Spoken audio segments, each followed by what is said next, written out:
Trigonometric functions का derivative लेने जा रहे हैं। जैसे कि हमारे पास फंक्शन है साइन एक्स, जब हम साइन एक्स का डेरिवेटिव लेंगे तो ये बन जाएगा कॉस एक्स। एंगल एक्स है, एक्स का डेरिवेटिव 1 आएगा और 1 इस आंसर के साथ यानी कॉस एक्स के साथ मल्टीप्लाई हो जाएगा।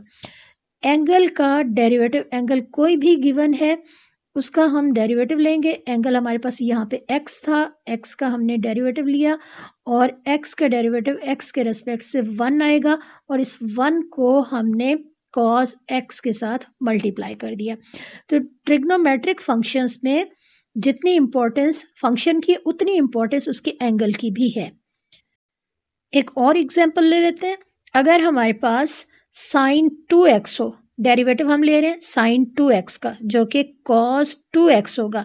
अब एंगल है 2x, एंगल का डेरिवेटिव हम लेंगे, 2x का डेरिवेटिव 2 होगा और इसको हम इस फंक्शन के साथ यानी आंसर के साथ मल्टीप्लाई करेंगे। तो साइन 2x का डेरिवेटिव बन जाएगा cos 2x multiplying by 2। Angle 2x है, इसका डेरिवेटिव 2 आ गया और ये एंगल का जो डेरिवेटिव है इसको हम फंक्शन के साथ आंसर के साथ मल्टीप्लाई करेंगे। पहले फंक्शन का डेरिवेटिव लेंगे, फिर हम एंगल का डेरिवेटिव लेंगे। जो भी एंगल होगा उसका डेरिवेटिव हम लेंगे और उसको हम फंक्शन के साथ आंसर के साथ मल्टीप्लाई करेंगे। एक और एग्जाम्पल ले लेते हैं ताकि हमें मज़ीद अच्छे से समझ आ जाए। Derivative sign 3x, sign 3x का डेरिवेटिव होगा cos 3x। 3x एंगल है, इसका जब हम डेरिवेटिव लेंगे तो आंसर आएगा 3।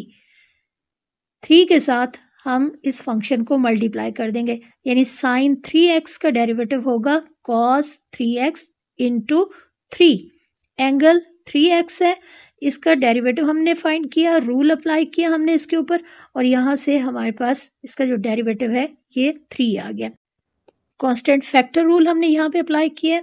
एंगल 3x है, x का डेरिवेटिव 1 होगा और 3 कांस्टेंट है, मल्टीप्लाई हो रहा था तो हमने यहाँ पे 3 लिख दिया। अब साइन 4x का डेरिवेटिव हम फाइंड करने जा रहे हैं। डिटेल से हम इसको सॉल्व करेंगे, तो अब आप इसको गौर से देखिएगा।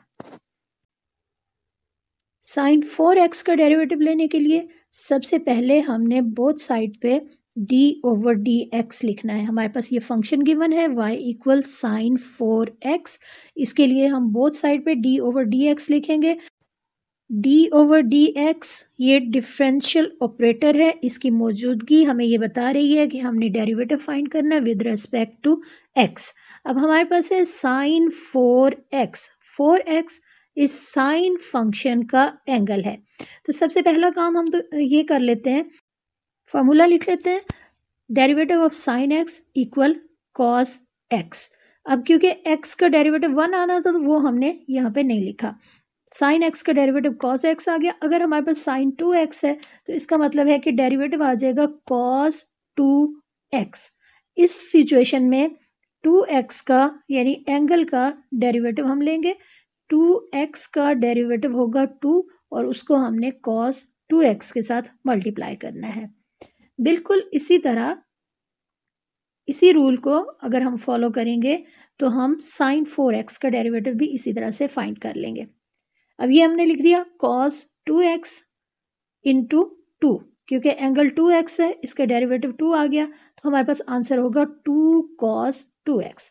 अब हमारे पास है साइन 4x, साइन 4x का डेरिवेटिव होगा cos 4x into derivative of 4x, यानी एंगल का डेरिवेटिव हमने लेना है और उसको हमने मल्टीप्लाई करना है। बेशक रफ साइड पे आप इसको कर लें, 4x का डेरिवेटिव 4 आएगा और उसको आप यहाँ पे डायरेक्ट अपने क्वेश्चन में पुट कर सकते हैं।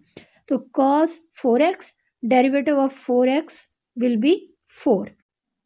अब हम ये भी देख लेते हैं कि 2x इसका डेरिवेटिव 2 क्यों था या 4x इसका डेरिवेटिव 4 क्यों आ रहा है।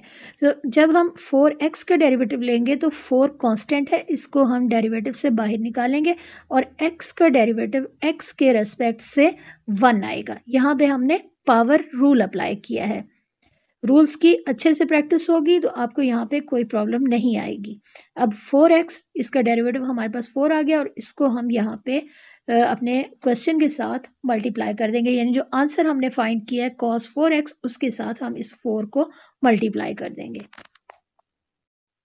उम्मीद है आपको आज का लेक्चर अच्छे से समझ आ गया होगा। ये 2 क्वेश्चंस आपकी असाइनमेंट है, इनको आप सॉल्व कीजिएगा, अपनी फीडबैक ज़रूर दीजिएगा। Thanks for watching.